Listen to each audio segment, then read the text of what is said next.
One minute okay. మనం ఒకసారి కాంగ్రెస్ నాయకులు వెంకటస్వామి గారు ఉన్నారు, ఆయనతో మాట్లాడదాం. వెంకటస్వామి గారు నమస్కారం. జయరామ్ గారు మాట్లాడింది విన్నారు. At the same time BJP corporator Shravan గారు కూడా మాట్లాడింది విన్నారు. ఓవరాల్గా నేను కూడా అంటే ప్రభుత్వానికి నా తరపున మీడియా తరపున ఒక జర్నలిస్ట్గా నేను ఒక సుందరీకరణ చేస్తున్నారు.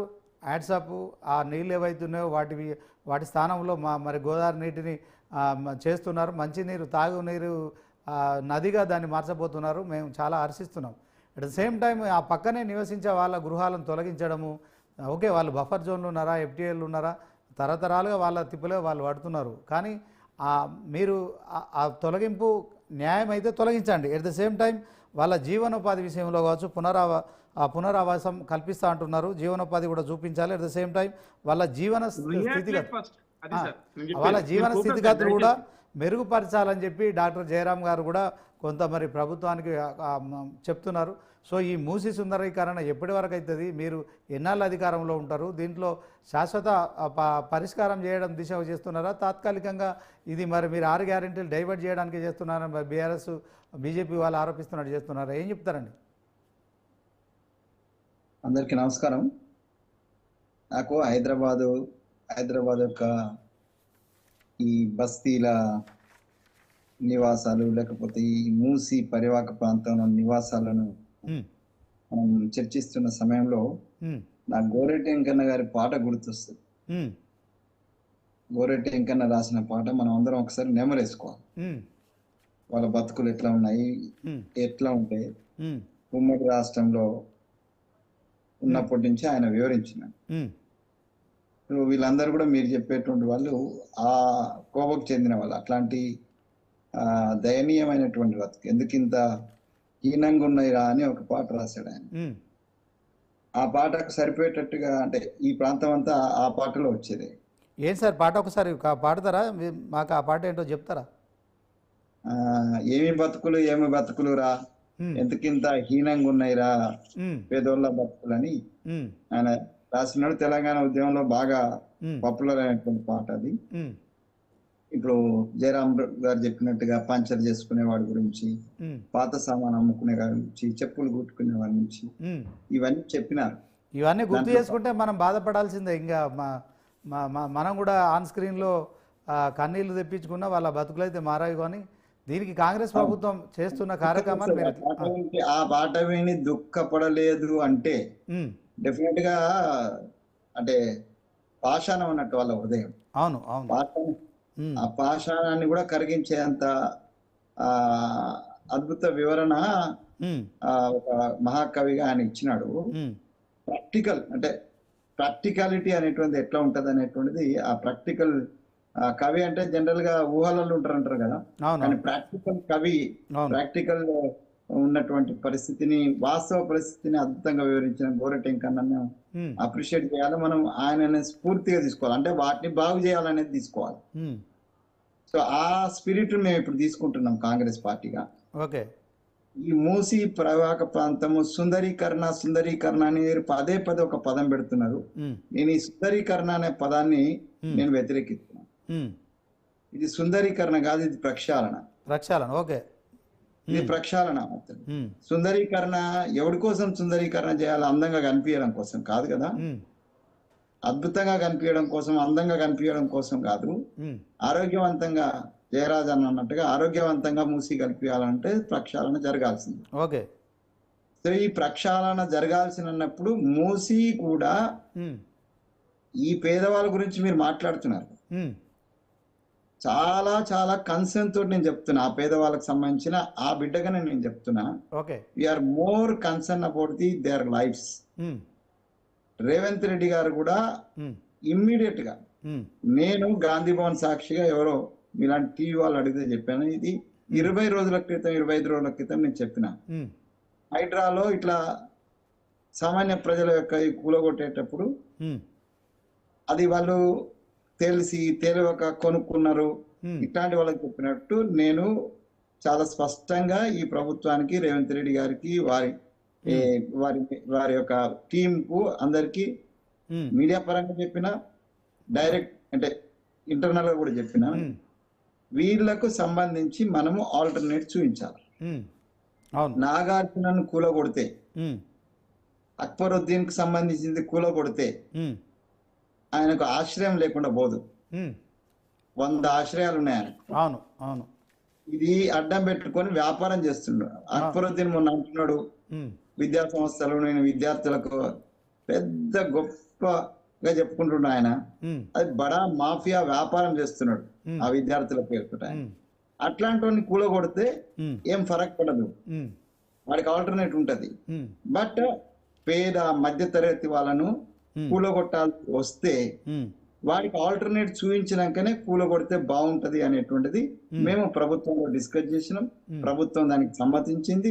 ప్రభుత్వం పక్షాన స్వయంగా ముఖ్యమంత్రి గారు డబుల్ బెడ్రూమ్ ఇండ్లు కేటాయించడం, మిగతా ఇంకొక ప్లేస్ లో వాళ్ళకు పునరావాసం కల్పించడం అనేది క్యాబినెట్ లెవెల్లో డిసిషన్ అయింది. దానికి సంబంధించినటువంటి వేర్పాట్లకు దానికి సంబంధించినటువంటి అన్ని ఆర్డర్స్ పోయినాయి. దాని చర్యలు, దాని యొక్క డాటా, దాని యొక్క చర్యలు కూడా స్టార్ట్ అయినాయి. నిన్న మొన్న చూసుకుంటారా, కొంతమందికి డబుల్ బెడ్రూమ్స్ ఇచ్చేస్తున్నారు ఆల్రెడీ, ఎవరైతే మేము వాలంటరీగా వచ్చి మేము తీసుకుంటామని. కొంతమంది ఏమో అనుబంధం కావచ్చు, లేకపోతే అక్కడ ఉన్నటువంటి అది కావచ్చు, ఆ ఇల్లు వదులుకోవటానికి సిద్ధంగా లేకపోవచ్చు. కానీ కొద్దిమంది ఎలివేట్ అయినటువంటి వాళ్ళు, నిజమే ఇది ఇక్కడి నుంచి మారితే బాగుంటది అనుకున్న వాళ్ళు వచ్చేస్తున్నారు. ఆ వచ్చేసిన వాళ్ళకి ఇప్పటికీ డబుల్ బెడ్రూమ్ లో అలొకేషన్ అనేది కూడా స్టార్ట్ అయిపోయింది. సో కాబట్టి మేము విధి విధానం లేకుండా, లేకపోతే ఎవరి సలహా తీసుకోకుండా ముందుకేం వెళ్ళటం లేదు. ప్రతిపక్షాలు కానీ, కిషన్ రెడ్డి గారు నిన్న లేఖ రాసిన సారాంశం మీరు చదివే ఉంటారు. నేను చదివాను. సహజ సూత్రాలకు విరుద్ధంగా ఉంది అనేటువంటిది ఆయన ఒక మాట రాసినాడు. ఏకపక్షంగా నిర్ణయం తీసుకుంటున్నారు. దాంతో ఏకపక్షం నేను అనేది, ఈ దేశంలో నియంతృత్వము ఏకపక్షం అని అంటే దానికి మారు పేరు భారతీయ జనతా పార్టీ, మోడీ ప్రభుత్వం, కిషన్ రెడ్డి, ఇందిరాగాంధీ కూడా సార్. వాళ్ళ గురించి మాట్లాడాల్సిన అవసరం లేదు. ఇందిరాగాంధీ ఇప్పుడు దాకా చెప్తున్నాను నేను, మీరున్నారు కదా. సో కాబట్టి నియంతృత్వానికి సంబంధించి, లేకపోతే ఏకపక్ష నిర్ణయాలకు సంబంధించి ఈ దేశం మొత్తం భవిష్యత్తును తాకట్టు పెట్టి ఏకపక్ష నిర్ణయాలు తీసుకున్న వాళ్ళు ఇలా ఏదో దయాలు వేదాలు వల్లించినట్టు ఏకపక్ష నిర్ణయాలు మామంటున్నాను. నేనేమంటున్నా అంటే శ్రవంత్ తో సహా అందరికి, అంటే వెంకటస్వామి గారు ఇప్పుడు వెంకటస్వామి గారు కార్పొరేటర్, ఆయన అంటే కింద స్థాయిలో ఆయనకు బేస్ తెలుసు, మాలాంటిలోకి తీరకపోవచ్చు, కానీ ఆయన కార్పొరేటర్ గా ఉన్నాడు కాబట్టి ప్రజలకు సంబంధించిన లోయెస్ట్ పొజిషన్ లో కూడా ఆయనకు తెలుసు. కాబట్టి ఇక్కడి నుంచి మొదలుకొని కిషన్ రెడ్డి గారి దగ్గరికి వరకు వారి యొక్క నిర్మాణాత్మకమైనటువంటి ప్రతి సలహాను మేము సాధారణంగా ఆహ్వానిస్తాం. డెఫినెట్ గా let us sit on the bench, let us open ఎదురెదురు కూర్చొని దాని వారొక కేంద్ర మంత్రిగా, ఒక తెలంగాణ బిడ్డగా కేంద్ర మంత్రిగా ఉన్నాడు బండి సంజయ్ కూడా కావచ్చు, లేకపోతే ఈటల రాజేందర్ ఎంపీగా ఉన్నారు. రండి, మీరు ఒక బృందంగా రండి, దీని మీద చర్చకు మేము సిద్ధంగా ఉన్నాం. ప్రభుత్వం ఇంతవరకు ఆహ్వానించలేదు. ఈ హైడ్రా విషయం ఏర్పాటు చేసే విషయంలో కావచ్చు, తర్వాత దీనికి చట్టబద్ధత కల్పించే విషయంలో కావచ్చు, మరి ప్రతిపక్షాలు ఉన్నాయి. ఇప్పుడు కల్పించడము, ఏర్పాటు చేయడము మా పని, సలహాలు ఇవ్వడం అనేది మీ పని. సలహాలు తీసుకోలేదు మరి మీరు, మా బాధ్యత అండి. ఈ సలహాను స్వీకరించడం మా బాధ్యత. ఆ సలహాలు నిర్మాణాత్మకంగా ఉన్నప్పుడు, విమర్శ కోసం విమర్శ కాకుండా నిర్మాణాత్మకంగా ఉన్నప్పుడు మేము స్వీకరించడం అనేటువంటిది ఒక ప్రభుత్వానికి బాధ్యత. సేమ్ టైం కేటీఆర్ కూడా ఏం ఆరోపిస్తున్నాడు, పెద్దలకో న్యాయం పేదలకో న్యాయం జరుగుతుంది హైడ్రాతోని అని చెప్పి కూడా. మరి సీఎం రేవంత్ రెడ్డి బ్రదర్ ఉన్నాడు, ఆయన కోర్టు నుంచి రిలాక్సేషన్ తెచ్చుకున్నాడు. సో పేదోళ్ళకు మాత్రం అలాంటి ఏం తెలియదు కనుక మీరు రిలాక్సేషన్ ఎవరికి రాలేదు, కోర్టు కూడా రిలాక్సేషన్ ఎవరికి ఇవ్వలేదు. తాత్కాలికంగా స్టేస్ మాత్రమే ఇచ్చింది. దాంట్లో ఒక మాట చెప్పినారు, అదే కిషన్ రెడ్డి గారు కూడా అదే చెప్పినారు. కిషన్ రెడ్డి గారు ఏం చెప్తున్నారు, వాళ్ళకు చట్టపరంగా సహజ న్యాయ సూత్రాలకు విరుద్ధం అంటే ఏంది, చట్టపరంగా ఏదైతే న్యాయపరంగా ఏదైతే నోటీసులు ఇవ్వాలనో, వాళ్ళకి ఏదైతే ముందు అదే ప్రొసీడింగ్స్ ఇవ్వాలనో ఇవ్వకుండా జరుగుతుంది అనేటువంటిది కిషన్ రెడ్డి గారు లేఖలో సారాంశం. సో మేము దాన్ని ఆహ్వానిస్తున్నాం. తప్పనిసరిగా ఆ ప్రాసెస్ లో కొద్దిమంది ఇక్కడ కూడా ఏమైతుంది అంటే, సార్ పేదవాడు ఎప్పుడు కూడా అన్నిట్లలో పేదవాడే.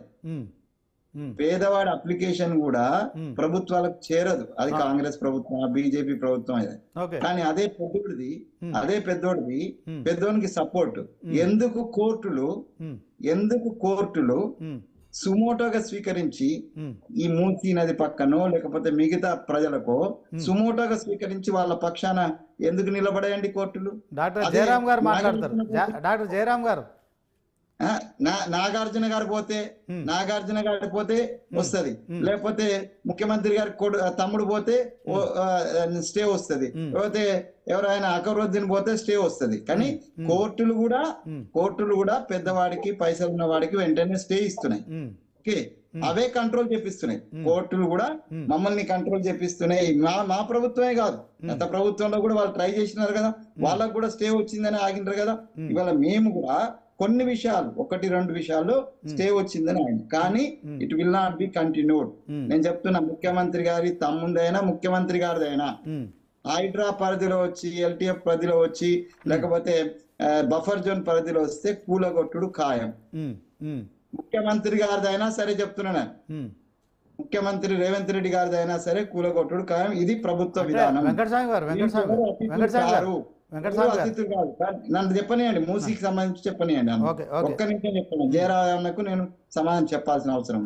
సో ఇంత కన్సర్న్ మాకు ఉద్యమ బిడ్డలుగా, కాంగ్రెస్ పార్టీ వ్యక్తులుగా, లేకపోతే ఈ సామాజిక కార్యకర్తలుగా మాకు ఆ బాధ్యత ఉంది. నాకు వ్యక్తిగతంగా కూడా ఉన్నది.